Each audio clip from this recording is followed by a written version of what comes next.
Welcome to the 5-Minute Prime Podcast. Quick, actionable tips to master personal finance and real estate investing. In just 5 minutes a day, we'll help you build wealth and achieve financial freedom.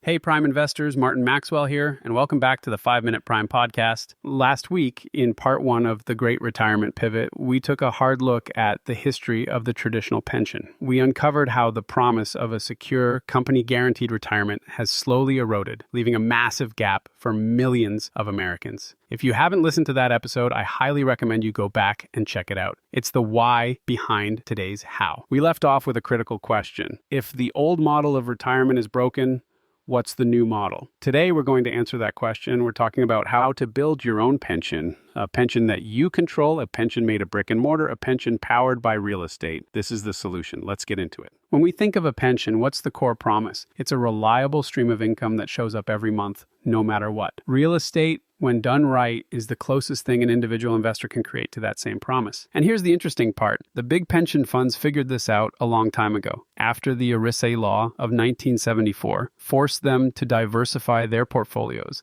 pension funds themselves became massive investors in real estate. Why? Because the pros know that real estate is a uniquely powerful wealth-building tool built on 4 pillars. Pillar 1, cash flow. This is the heartbeat of your real estate pension. It's the profit left over after your rental income pays all the bills, the mortgage, taxes, insurance, and repairs. That positive cash flow is your monthly pension check, a check that you created through a smart investment. Pillar 2, appreciation. Over the long term, real estate values tend to rise. This isn't a guarantee year to year, but historically, it's a powerful force. This is your built-in wealth multiplier, the equity that grows while you sleep. Pillar 3, tax benefits. The tax code is written to favor real estate investors. You can deduct expenses like mortgage interest, property taxes, and operating costs. And the big one, depreciation. This is a phantom expense that allows you to reduce your taxable income even while your property is cash flowing and appreciating. These are huge advantages you don't get in a standard 401k. Pillar 4, inflation hedge. This one is critical in today's world. When the cost of living goes up, what happens? Your rents and the value of your property tend to go up as well. Real estate protects your purchasing power in a way that a fixed pension or a traditional savings account simply can't. These 4 pillars working together create an asset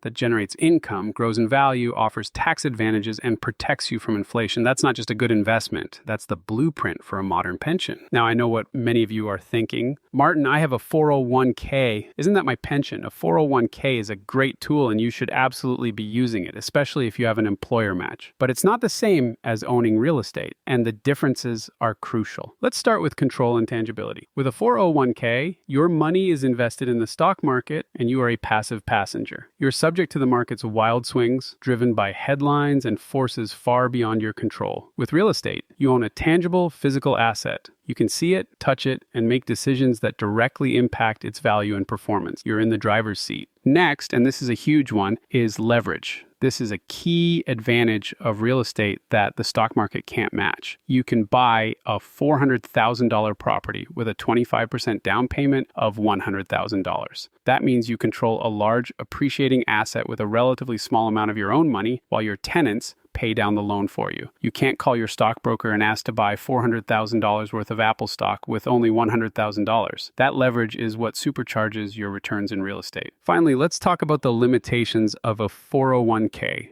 Again, it's a great tool, but it has drawbacks. Your investment options are limited, high fees can eat away at your returns, and market volatility can create a lot of anxiety, especially as you get closer to retirement. And you generally can't access your money until you're 59 and a half without a penalty. Real estate, on the other hand, gives you multiple ways to access your equity through things like a cash-out refinance or a HELOC, providing much more flexibility. My point of view is this: a 401k is about saving. Real estate is about building a business that pays you every single month. Okay, the case is clear, but how do you get started, especially if you're thinking, I don't have enough money? Let's bust that myth right now. Strategy 1, the supercharged house hack. We talked about this back in episode 28. This is the ultimate entry-level strategy. You buy a small multifamily property, a duplex or a triplex, live in one unit, and rent out the others. The rent from your tenants covers most, or maybe even all, of your mortgage. You are living for free or close to it, while your tenants build your equity. And because it's your primary residence, you can often get in with a very low down payment using an FHA or VA loan. Strategy 2,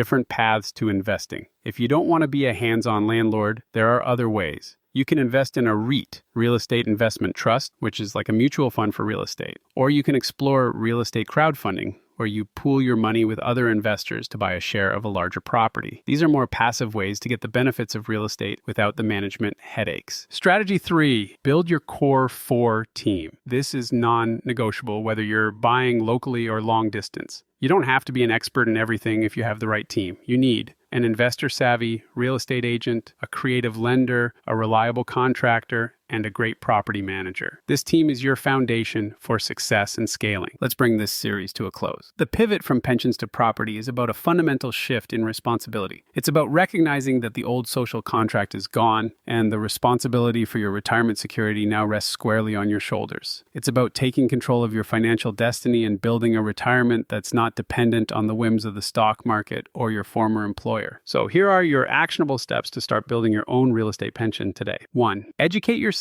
relentlessly. Read the books, listen to podcasts like this one, dive into the forums on Bigger Pockets, learn your target market inside and out. Knowledge is the foundation. 2. Get your financial house in order. Start saving aggressively for that first down payment. Work on improving your credit score so you can get the best loan terms. Get pre-approved with a lender so you know your buying power. This is the prepare phase of our prime framework in action. Third network, go to local real estate meetups, talk to other investors. Start building the relationships that will become your core 4 team. Your next partner or mentor could be in that room. The best time to start investing in real estate was 20 years ago. The second best time is today. Take that first step.